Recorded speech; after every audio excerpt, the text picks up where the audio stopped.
días, queridos hermanos. Buenos días con todos. Buenos días. Gracias a Dios porque hemos podido llegar. Y ustedes saben, ¿no?, que nuestra alma anhela amar al Señor, pero el cuerpo es débil, está dominado por la naturaleza pecaminosa y de repente queremos hacer otras cosas, pero ya estamos aquí. Gracias a Dios por eso. Permíteme orar para poder desarrollar la prédica y una petición también que me pidió el hermano Vinicio.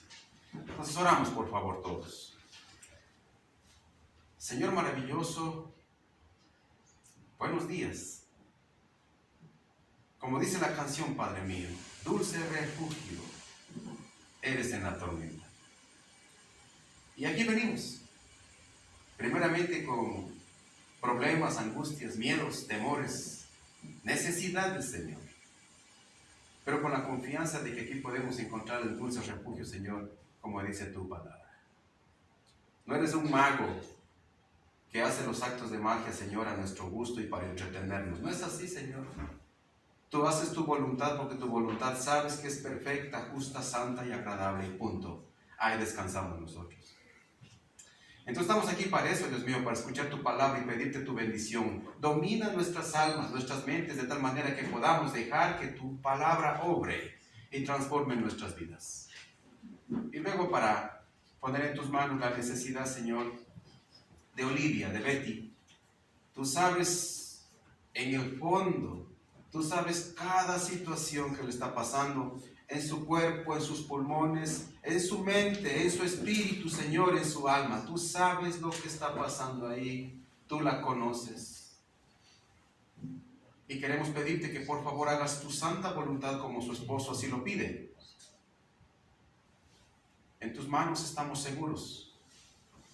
No hay nadie quien pueda abrir tu puño, Señor, y sacarnos de ahí. No hay nadie.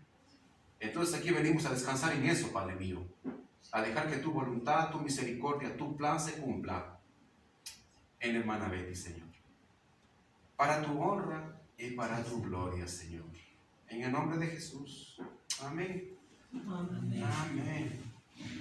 Bien, como la canción tan hermosa que nos compartió Silvio y su familia, este es el lugar donde venimos, porque seguramente, no lo sé, ¿no?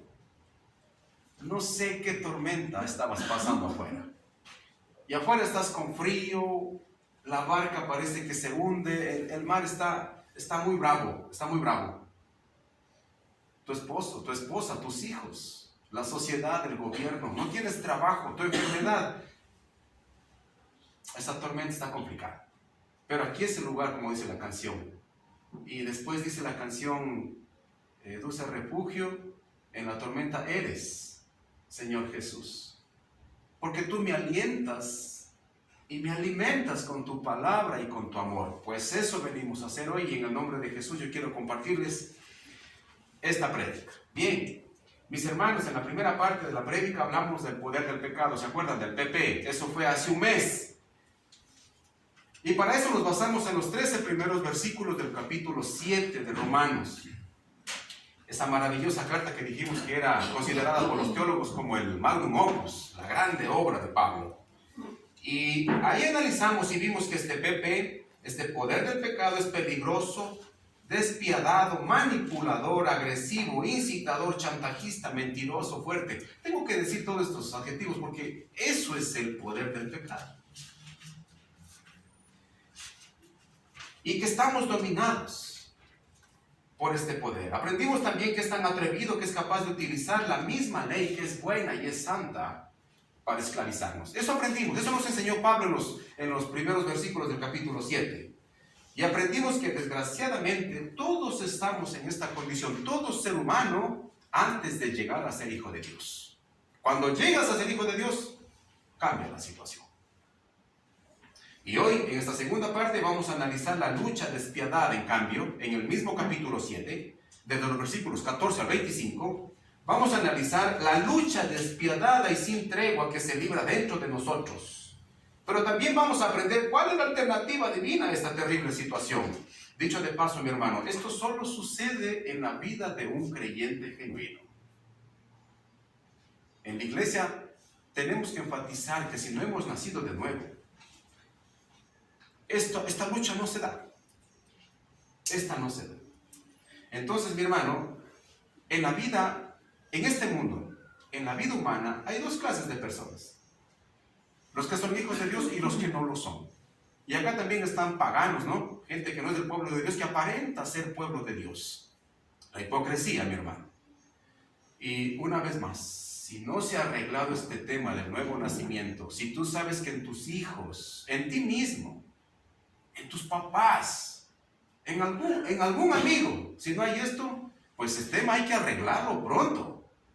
Es necesario arreglarlo, como le dijo Jesús a Nicodemo, necesariamente tienes que nacer de nuevo. No hay otra forma, mi hermano. ¿Será que puedo estar arrimadito nomás gustando de la canción? No, no puedes, eres un pagano. Estás camino al infierno. Tienes que arreglar ese tema en tu aposento. Entonces vamos, Romanos 7, ¿no? Del 14 en adelante. Y versículo 14, por lo tanto, el problema no es con la ley. Sigue diciendo Pablo. Porque la ley es buena y espiritual. Enfatizo estas dos palabritas. El problema está en mí, dice Pablo, porque soy demasiado humano y esclavo del pecado. Dos asuntos aquí. Nos dice que la ley es buena. El término hebreo para tildar esta palabra es tov, y el griego es atanos. Agatos. Son los términos principales para definir bueno en la Biblia. ¿Y sabes qué significa esto? Tanto en el hebreo cuanto en el Nuevo Testamento en griego. Dice que es ser útil, apropiado, completo y que agrada a Dios. Entonces, si la ley es eso, si la ley es buena, es útil, apropiada, completa y que agrada a Dios, pues eso es perfecto. Y además dice que es espiritual. ¿Qué significa que es espiritual la ley? Pues que no es del hombre, es de Dios, viene de Dios. Dios la inventó, Dios la dio a conocer al hombre.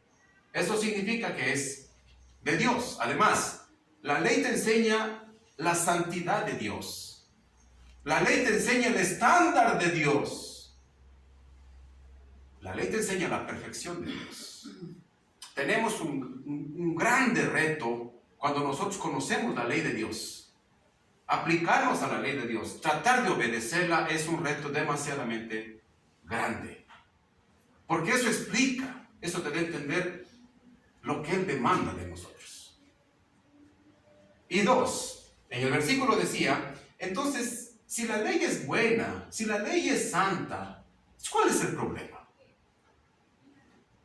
Bingo, el problema soy yo. El problema soy yo. Y mira, Reina Valera dice, en la última parte del versículo dice, mas yo soy carnal, vendido al pecado. Me inquietó esa versión y me puse a analizar, ¿no? Es interesante.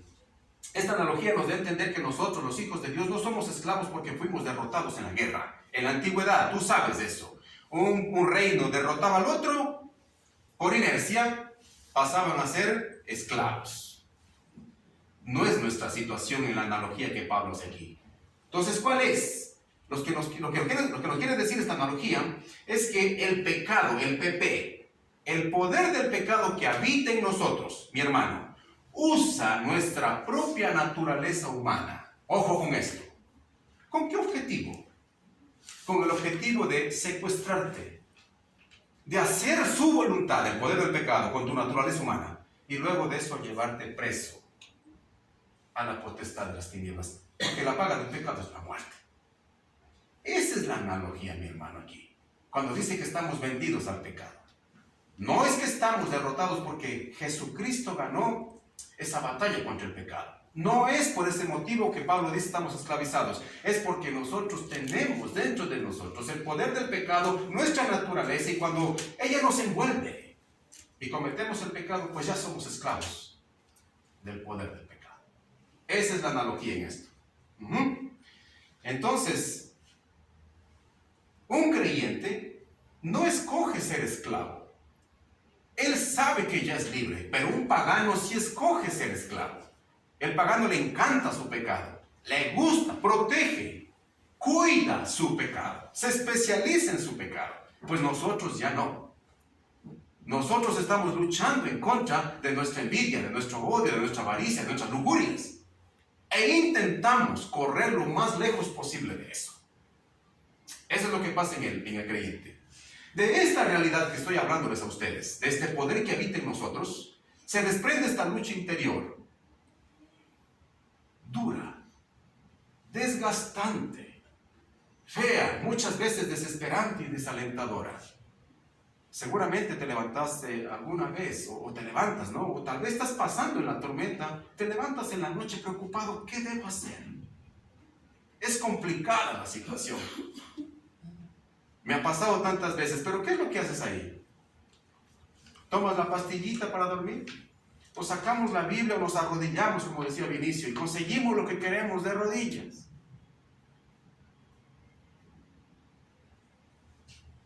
Esta lucha precisamente es la que Dios quiere que nosotros podamos aprender a través de estos versículos.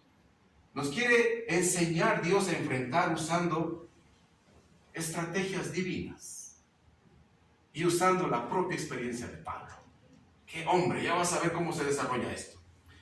Una advertencia, mis hermanos. Hay un par de versículos que nos hacen pensar que no somos responsables del pecado. Tal vez has leído ya estos versículos.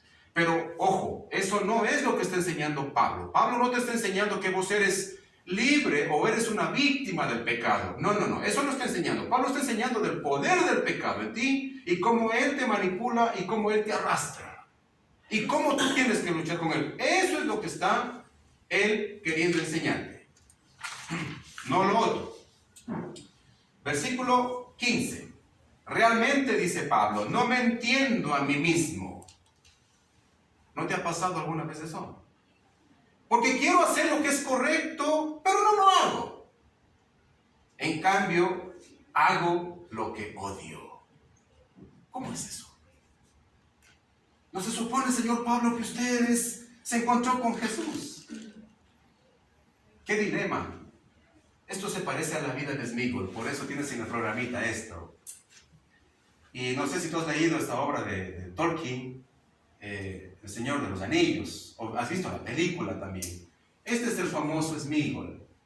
El Smigol estaba investigando qué significa que se esconde, que se mete como un gusano, que se arrastra por un agujero. Es una raza ficticia que Tolkien creó de enanitos. Él era el Smigol. Él se transforma en Gollum al corromperse por la ambición de poseer un anillo, lo que provoca su aislamiento, deformación física y mental, inclusive la pérdida de su propia identidad. La corrupción empieza cuando él mata a su amigo Diggory por el anillo, y se intensifica a lo largo de los siglos, porque vive por siglos él, hasta que olvida su propio nombre y se convierte en esta criatura Gollum. ¿Qué significa Gollum? Significa vómito, significa regurgitar. Gollum. Tolkien es un genio, fue un genio. Y él te da a entender esto. Mi hermano, hay una escena donde ellos ayudan a otro enanito. ¿Cómo se llama el otro enanito? Frodo. A Frodo le ayudan a cumplir una misión y se nota en esa escena cómo él habla con él. Y él dice: no, Gollum, el amo es bueno, el amo nos ayuda, el amo nos quiere. Y se transforma y salen esos ojotes y dice: no, el amo es malo, hay que matarlo. Y otra vez no, Smigol dice: no, él es bueno, no, es malo, es malo. Es interesante esto. Y este personaje de Tolkien refleja muy bien lo que pasa en el interior de la vida del creyente. Refleja la lucha de criterios, pensamientos, deseos, emociones que suceden en nuestra mente. Ilustra muy bien la guerra violenta que se desata por dominar e influenciar la mente de un hijo de Dios. Seguramente tú lo has pasado. Qué duro, qué desgastante que es. Es terrible. Las dudas te embargan. ¿Qué pasa con mi hijo? ¿Qué pasa con mi esposo? ¿Qué pasa con mi propia vida, caramba? Y unos días te levantas de mañana tan desanimado, no quieres ni orar ni nada. La vida te vale madre. Pero no somos cristianos por lo que sentimos. Somos cristianos por en quien creemos. te levantas sin ganas de adorar al Señor, hazlo. En contra de tu voluntad, hazlo. No te levantes a envenenarte la mente con tanta torpeza que proponen las redes sociales. Y no es ahora, toda la vida. 16. Pablo sigue diciendo, pero si yo sé lo que hago, está mal. Él dice eso. Eso demuestra que estoy de acuerdo con la ley porque ella es buena. Escucha en Romanos 2:15. Habla de los gentiles. Pablo aquí a la carta a los romanos. Ellos demuestran que tienen la ley de Dios escrita en su corazón. Esta es la famosa conciencia, la capacidad de saber lo que está bien y lo que está mal. Pablo dice, ellos demuestran que tienen la ley de Dios escrita en el corazón, porque su propia conciencia y sus propios pensamientos o los acusan o bien les dicen que están haciendo lo correcto. Esto confirma el versículo 16 que leímos nosotros. Vos sabes que estás haciendo mal. ¿Pero por qué? ¿De dónde lo aprendiste, mi hermano? Porque esto viene de Dios y de su ley maravillosa. Esta ley, mi hermano, escucha esto. Esta ley que cuando no eres hijo de Dios son grilletes. El pastor nos sabe indicar esto. Son cadenas oxidadas, frías, pesadas, que nos impiden hacer nuestras porquerías. Esa es la ley de Dios cuando no eres hijo de Dios. Pero cuando no eres hijo de Dios, en cambio es un collar de perlas. ¿Qué quieres lucir? ¿Quieres mostrarle a tus amigos? A tu familia. Tú le sacas brillo, la limpias y dices, mira este collar. ¿Quieres obedecer? ¿Quieres que te guíe la ley del Señor? Interesante. Recuerda entonces, un cristiano siempre debe sostener que la ley de Dios es buena. Porque te guía, te indica lo que está mal en tu vida y te dice, no, hijo, por ahí no. Por acá. Si tú decides entonces la rebeldía, pues ese es otro tema de otra prédica. Versículo 17. Entonces no soy yo, dice Pablo, el que hace lo que está mal, sino el pecado que vive en mí. Ojo, prende el semáforo amarillo, te lo dije. Leyendo este versículo muy rápidamente o sacándolo de contexto, te puede hacer pensar que no eres responsable de tu pecado. Pero no pienses que este versículo te está enseñando eso, que tú eres una víctima. No. Olvídate de eso. La palabra de Dios deja muy claro nuestra responsabilidad cuando cometemos los pecados. Te repito el versículo. Entonces no soy yo. Y vos dices, wow, salvado. Es el pecado que vive en mí. No. La lectura que tuvimos aquí, Ezequiel 18:20. La persona que peque. Reina Valera dice, el alma que peque. ¿Es alma? Morirá. Eres responsable de tu pecado. El hijo no será castigado por los pecados del papá, ni el papá por los pecados del hijo. Los justos serán recompensados y los perversos castigados. En resumen. Entonces no te está enseñando la Biblia. Si tú piensas que este versículo te enseña eso, no te dejes engañar. La Biblia también en 2 Corintios 5:10, ¿qué te dice? Pues todos tendremos que estar delante de Cristo para ser juzgados. Ojo, y esto es lo que no nos prepara el mundo. El mundo te prepara para el aquí y para el ahora. Plata, prestigio, panas, poder y tanta cosa. Pero aquí dice, pues todos tendremos que estar delante de Cristo para ser juzgados. Cada uno de nosotros recibirá lo que merezca por lo bueno o lo malo que haya hecho mientras estaba en este cuerpo terrenal. Mi hermano, eres responsable, somos responsables de lo que hacemos en este cuerpo, así estemos 10, 15, 20, 60, 100 años. Un rato estaremos frente a Jesús y tendrás que decirle, justificar tu situación, mi hermano. Entonces, lo que dice este versículo es que nuestro orgullo, mi hermano, esa brutalidad, el orgullo ilegítimo, esa brutalidad de pretender que eres alguien por lo que has conseguido, o por lo que tienes, o por el apellido que te manejas, o por alguna cosa que has logrado. Ese orgullo perverso e ilegítimo hace que te desfigures, y la falta de misericordia, nuestra lujuria, nuestra pereza y todos los pecados con los que luchamos y detestamos constantemente, Pablo te indica en este versículo que estos moran y conviven con nosotros. Viven con nosotros. Eso que detestas vive contigo. Oye, imagínate si no tuviéramos esta enseñanza. Yo le comentaba a Joana mientras levantaba la prédica. Oye, ¿cómo sería si no tuviéramos esta enseñanza? Si nos entregamos al Señor y decimos, ¿qué pasa conmigo? Lo que no quiero hacer, eso hago. Lo que está mal, eso mismo hago. ¿Qué pasa conmigo? Nos volveríamos locos. No encontrando respuesta. ¿Qué me sucede, caramba? Sé que está mal y eso lo hago. Pero se supone que soy hijo de Dios. Como esto.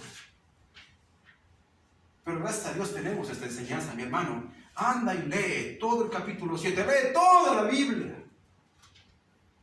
Buscando consejo y salida. Y realmente lo encontrarás. Versículo 18.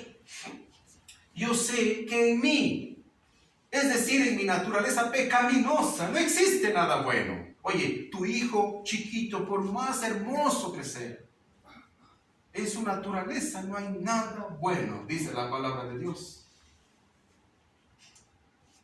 Y quiero hacer lo que es correcto, pero no puedo. No puedo. Hoy está hablando Pablo.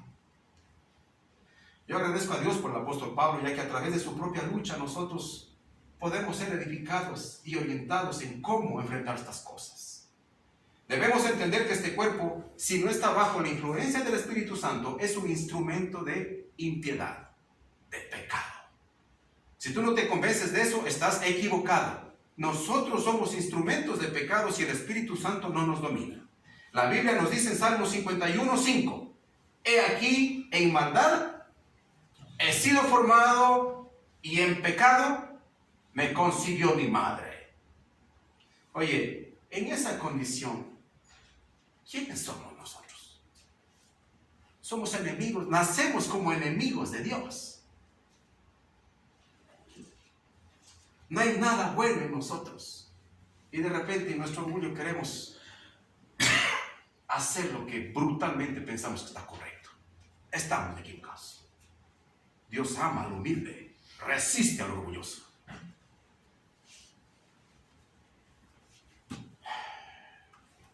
Pero cuando llegamos a ser cristianos por la gracia de Dios, cuando nacemos de nuevo, queremos hacer lo que es correcto, nos esforzamos por hacerlo, sufrimos intentándolo, mortificamos nuestra carne, nos abstenemos de cosas pecaminosas, pero aún así no podemos ser lo que quisiéramos, ya que el poder del pecado nos influencia. Qué terrible esta situación, mi hermano, de tener que convivir con el pecado. ¡Qué desgracia! Pero, mi hermano, no es esta nuestra realidad para siempre. Por la gracia de Dios esto va a cambiar. Ya hablaremos después de eso. Versículo 19. Quiero hacer lo que es bueno, pero no lo hago. No quiero hacer lo que está mal, pero igual lo hago. Amigo, Pablo aquí nos está refiriendo a estos pecados escandalosos. Él no era violador, ni borracho, ni drogadicto, ni traficante de drogas. No. Él no se refiere a estos pecados escandalosos. Eso estamos conscientes que debemos apartarnos de eso nosotros. Él está hablando de pecados como la vergüenza, la envidia, el odio, la falta de perdón, la amargura. Él lucha contra eso. Él no es que predicaba hoy día y mañana estaba borracho y ahora se arrepiente de lo que ayer se emborrachó. No, ese no es la enseñanza. Son estos pecados sutiles, mi hermano. Esta lucha, mi hermano, es la lucha tuya, es mi lucha, es la lucha de Pablo y de todo verdadero creyente. Para Pablo y para todo cristiano esta lucha es desconcertante, desesperante, confusa y desgastante. Mi hermano, tenemos que estar ahí. Mi hermano querido, recuerda que cuando aceptamos a ser hijos de Dios, también aceptamos meternos en esta lucha. Tal vez te pintan de repente un evangelio muy superficial. Ven para acá y todo se va a acomodar, que todo va a ser de color de rosa, que ya los problemas no, eso no existe.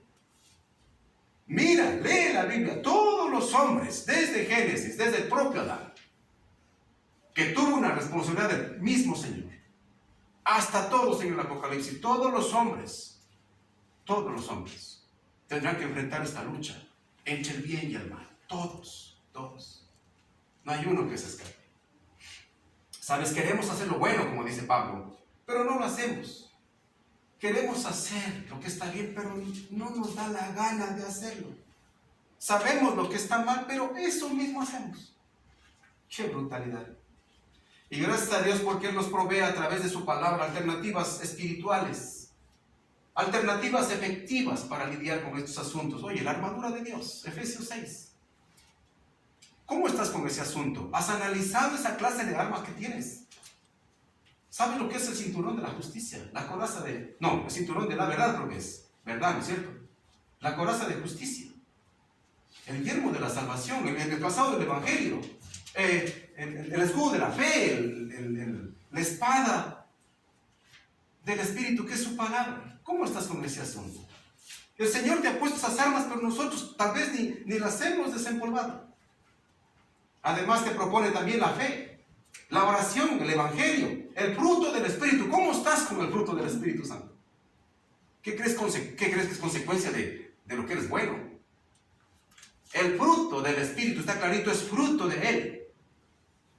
Tú eres paciente, tú tienes humildad, tienes fe, tienes benevolencia, bondad, tienes dominio propio porque Él vive en ti. ¿Cómo estás con ese asunto? La llenura también, dice el Espíritu Santo, es otra arma. La iglesia está aquí, mi hermano, y sus promesas divinas.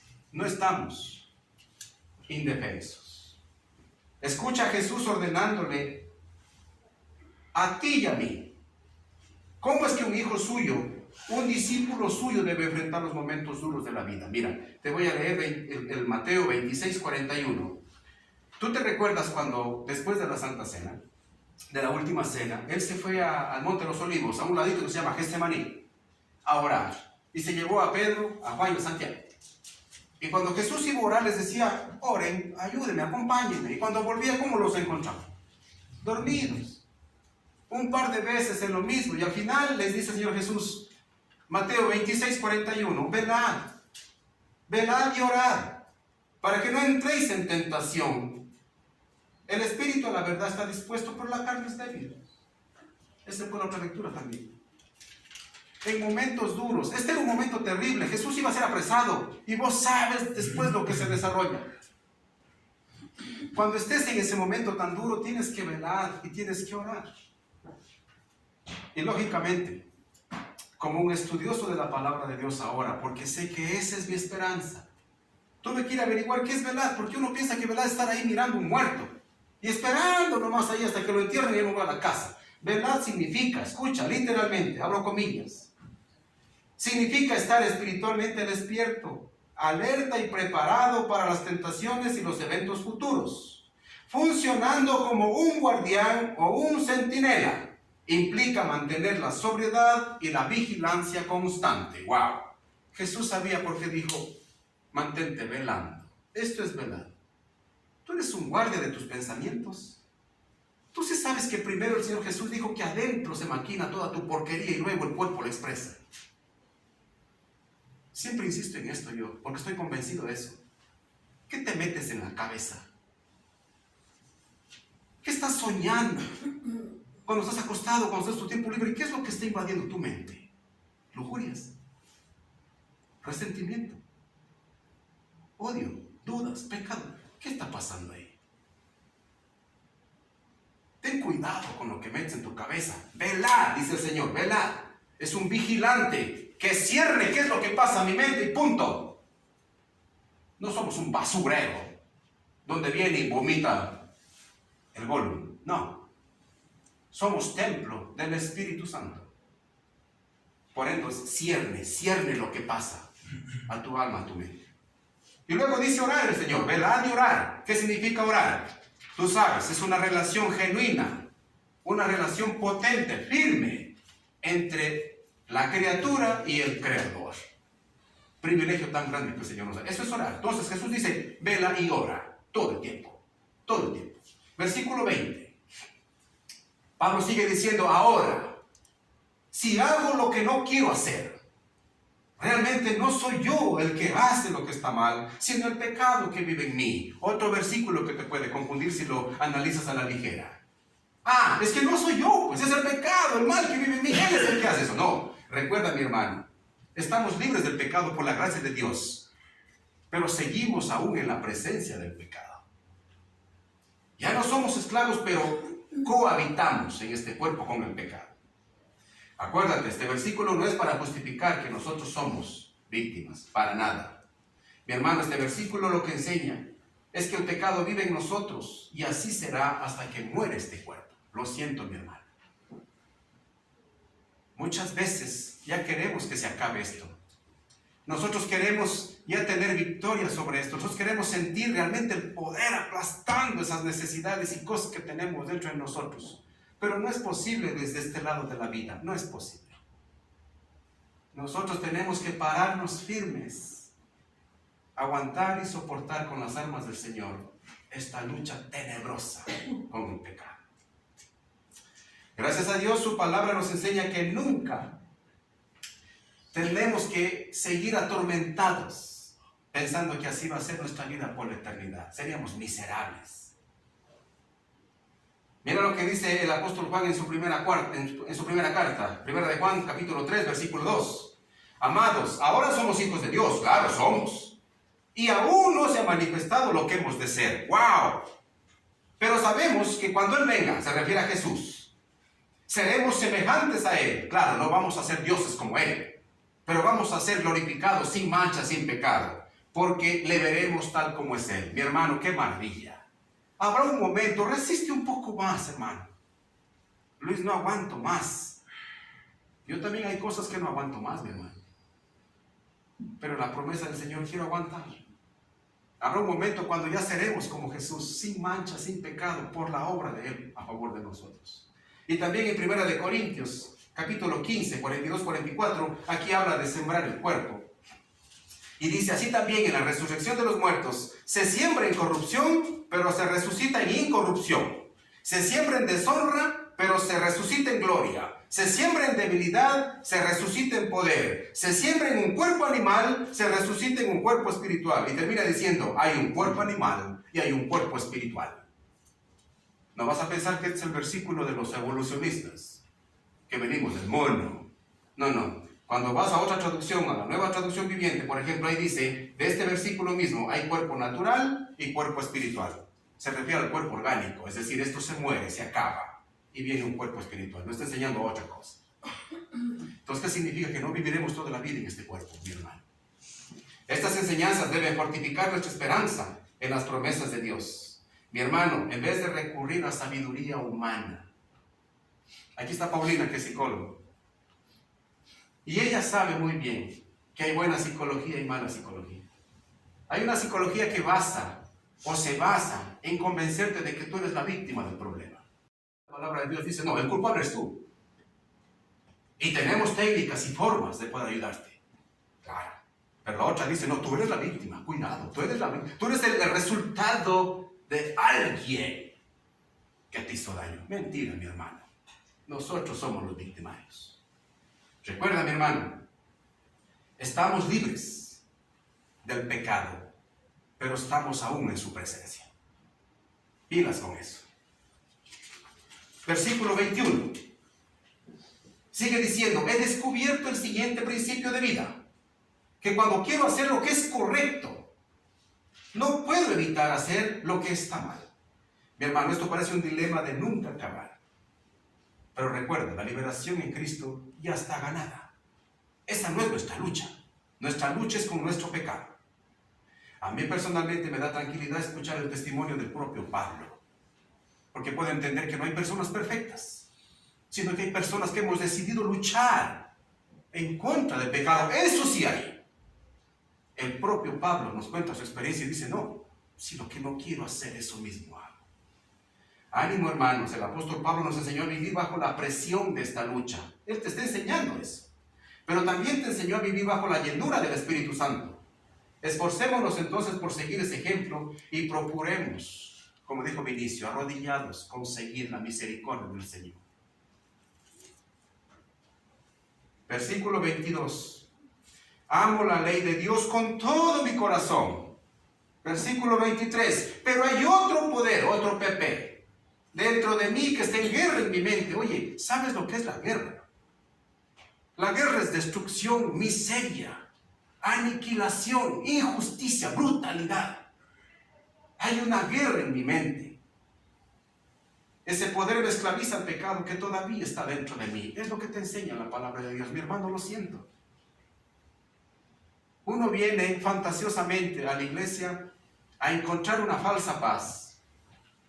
Pero no, y el Señor te dice, no, tenemos que luchar. Pablo nos vuelve a ratificar que aunque amamos la ley de Dios en nuestra nueva vida en Cristo, sigue, mi hermano, sigue existiendo un poder dentro de nosotros.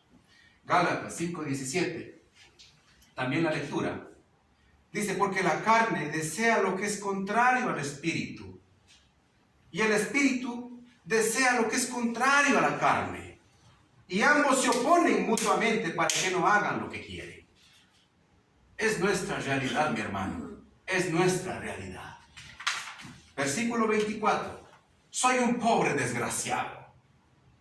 ¿Quién me libertará de esta vida dominada por el pecado y la muerte? Mi querido hermano, solo el Espíritu Santo, quien vive en nosotros, está libre de la influencia del pecado. Solo el Espíritu Santo. Lo demás, nuestra mente, emociones, pensamientos, nuestra familia, el mundo, todo está bajo el poder del pecado. Mi hermano, escúchame bien con humildad y sabiduría. Si por años hemos fingido ser hijos de Dios, si hemos logrado engañar a todos haciendo pensar que somos hijos de Dios, estamos en graves problemas. Eso lo sabemos nosotros. Si nos vestimos o hablamos como hijos de Dios, o nos presentamos en la iglesia y sabemos que estamos engañándonos, primero nosotros, porque saliendo de aquí no confiamos en Dios. Venimos por cualquier razón, menos por esta. Estamos en graves problemas.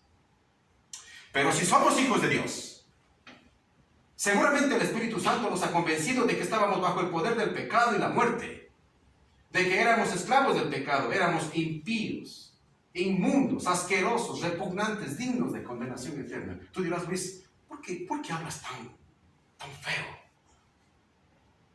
No me he inventado ni una de esas palabras. Me falta más. Las he sacado de la palabra de Dios. Nosotros somos inmundicia frente a su santidad. Dios dice que no hay ni uno solo, bueno, ni uno. Incomoda muchas de las cosas cuando la palabra de Dios te dice lo que eres realmente. Porque tú te creías la fresita, no, de tu marido. O la fresita de tu esposa. O de tus hijos, o te creías la gran cosa. Pero Dios dice, no, cuidado, no eres eso.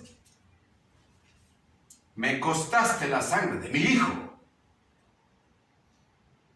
Te puedo mirar, porque te has lavado en la sangre de mi hijo. Por eso te puedo mirar. Esa es la realidad, mi hermano. Escucha lo que dijo Martín Lutero. Solo el que reconoce y conoce su pecaminosidad que se da cuenta de que pertenece al infierno con piel y cabello, con cuerpo y alma, solo él tiene parte con el Salvador. Estoy de acuerdo con Martín Lutero. Solo si te das cuenta que con todo tu ser perteneces al infierno. Oye, perteneces al infierno, pertenecemos al infierno. Si nos damos cuenta de eso, entonces sí podemos clamar a Dios, por favor, sálvame. Pero si te crees la gran cosa, ¿cómo? ¿Qué oportunidad tienes? No la tienes. Mi hermano, si el Espíritu de Dios vive en nosotros, es seguro que estamos enfrentando estas luchas. Y al igual que Pablo, en algún momento podemos preguntarnos, miserable de nosotros, ¿qué carajo me pasa? ¿Habrá alguien que me pueda ayudar en esta lucha? ¿Habrá alguien que me pueda librar de esta vida dominada por el pecado? Y viene el versículo 25. Gracias a Dios, dice Pablo. La respuesta está en Jesucristo nuestro Señor. Gracias a Dios. Si la enseñanza terminara en el versículo 24, estaríamos jodidos. Pero mi hermano, esta es la cúspide, el clímax de la enseñanza de Pablo. Todo termina aquí. Mi hermano, Jesús no es tu última opción. Y has probado con la brujería, has probado con medicamentos, con drogas, con todo, con brutalidades, con inmoralidades, has probado. Ahora me queda... No. Jesús no es la última opción, Jesús es la única. Jesús es la única opción que el Padre Eterno nos ha dado para poder ser salvos. Tú te sabes de memoria Juan 3:16. Pero leamos un poquito más abajo también cuando dice, pues Dios amó tanto al mundo que dio a su único Hijo, para que todo aquel que cree en Él no se pierda, sino que tenga vida eterna. 17. Dios no envió a su Hijo al mundo para condenar al mundo, sino para salvarlo por medio de Él. 18. No hay condenación para todo el que cree en su Hijo, pero todo el que no cree en Jesucristo ya ha sido condenado por no haber creído en Él. Solo hay una forma de ser salvos. Pablo dice, desgraciado de mí, ¿quién me podrá librar? Pues Él, Jesús. Y 1 Timoteo 2:5, porque hay un solo Dios y un solo mediador entre Dios y los hombres, Jesucristo, hombre. Por eso Pablo dice, wow, versículo 25, gracias Padre por tu Hijo Jesús. ¿Sabes? Creer en Jesús no es solo conocerlo, sino hay que reconocerlo. Mira, hay una gran diferencia entre la palabra conocer y reconocer. El re es un prefijo que implica intensidad y cambia el concepto de la palabra. Cuando vos conoces a un artista, no sé, un deportista, alguien que admiras y solo lo ves por las redes sociales, vos le conoces porque has escuchado de él, pero no le reconoces porque él no te conoce a ti. El reconocer significa que Él también te conoce a ti. Mira, tu relación con Jesús debe ser íntima, que tú le dices, Señor Jesús, y Él te contesta por tu nombre. Oh, Luis, ¿me estás llamando? Sí, ¿qué pasa, hijo? ¿Qué sucede? Y tú le cuentas. Es decir, no debes solo conocerlo, haber escuchado de Jesús, sino que debes reconocerlo como tu Señor y Salvador. ¿Pero qué implica reconocer? Obediencia, primerito. Rendición, compromiso, fidelidad, comunión diaria y fe solo en Jesucristo. Escucha lo que dice Jesús en Juan 14:15. Seguramente lo sabes. Si me aman, dijo Jesús, pues entonces obedece mis mandamientos. Es decir, si no obedeces, no lo amas. Finalmente, la segunda parte de este versículo 25 nos vuelve a ratificar la lucha que ruge, que se libra dentro de nosotros, en nuestra mente, corazón, alma y espíritu. Es decir, dentro de nosotros. ¿Y qué te dice? Así que ya ven, dice Pablo, en mi mente, en la tuya y en la mía, en la de todo cristiano genuino, de verdad quiero obedecer la ley de Dios, pero a causa de mi naturaleza pecaminosa sigo siendo un esclavo del pecado. Ya te expliqué antes, no somos esclavos porque ganaron la guerra en contra de nosotros, no, sino porque convivimos con el pecado. Mi hermano, Pablo se ha esforzado de manera muy diligente durante todo este tiempo para explicarte y para explicarme a mí de que nuestra alma, mente y corazón y devoción la ofrecemos a Dios cuando somos sus hijos, aunque nuestra carne al mismo tiempo lucha ferozmente para que volvamos a practicar y ser esclavos otra vez del pecado. Mi querido hermano, esta es la realidad en la vida de los cristianos. Luchar permanentemente en contra del pecado y sus agradables pero destructivos deseos. El creyente vive una vida de limitaciones, de frustraciones y tribulaciones, porque sabemos que Dios no nos ha prometido una vida sin problemas. Lo que Él nos prometió es que si estamos en sus manos y tenemos una relación genuina con Él, siempre tendremos su compañía a través del Espíritu Santo. Eso nos prometió Él. Y créeme, lo único que necesitamos para vivir una vida de bendición, una vida libre, realmente, una vida alegre, divina, realmente, solo es la presencia de Jesús en nuestras vidas. Es lo único que necesitamos.